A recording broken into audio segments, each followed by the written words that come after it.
Hello বন্ধুরা, শ্রাবণ মাসের শেষ সোমবার আমি অন্তু আর মা চলে গেছিলাম শিবের মাথায় জল ঢালতে। সেই রকমভাবে আমরা কোনো বারব্রত পালন করা হয়নি। এবছর অন্তু বলল যে চলো আমরা শিবের মাথায় জল ঢেলে আসি শ্রাবণ মাসে সোমবার দিন। আমারও মনে মনে ইচ্ছে ছিল যে জল ঢালতে যাব, তাই চলে গেছিলাম।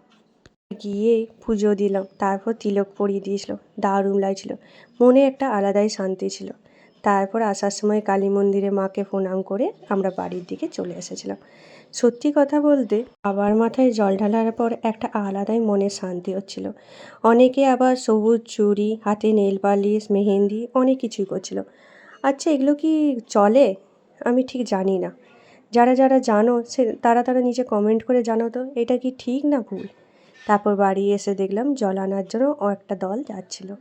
সত্যি বলছি, দেখে ভালোই লাগছিল, আমার তো খুব ভালো লাগছিলো। উপর থেকে দেখছিলাম, দেখতে দেখতে মনে হলো আরে নিচে যেয়ে একটু ভালো করে সামনে থেকে দেখে আসি। তাই উপর থেকে দেখা বন্ধ করে নিচের দিকে চলে গেলাম।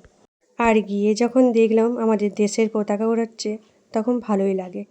দেশের পতাকা যখনই ওড়ে দেখবে মনে একটা আলাদাই শান্তি আসে। আচ্ছা, আমার মতন কাদের কাদের এরকম দেশের পতাকা দেখতে ভালো লাগে সেটা ঝটপট কমেন্ট করো তো। আর তোমরা কারা কারা শ্রাবণ মাসে সোমবার করলে সেটাও জানিও। কে কে প্রত্যেকটা 4টে সোমবারই পালন করেছো না আমার মতন শেষ সোমবার পালন করেছো, সেটা বলতে কিন্তু একদম ভুলো না বন্ধুরা।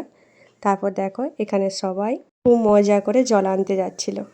জল এনে বাবার মাথায় জলটা ঢালবে, একটা দল এটা যাচ্ছিল। চলো ভিডিওটা শেষ করি। ভিডিওটা দেখে যদি একটুও ভালো লাগে লাইক শেয়ার কমেন্ট করতে একদম ভুলো না বন্ধুরা। আর তোমরা যারা আমার চ্যানেলে প্রথম আছো প্লিজ আমার চ্যানেলটা সাবস্ক্রাইব করো। Thank you for watching guys, tata.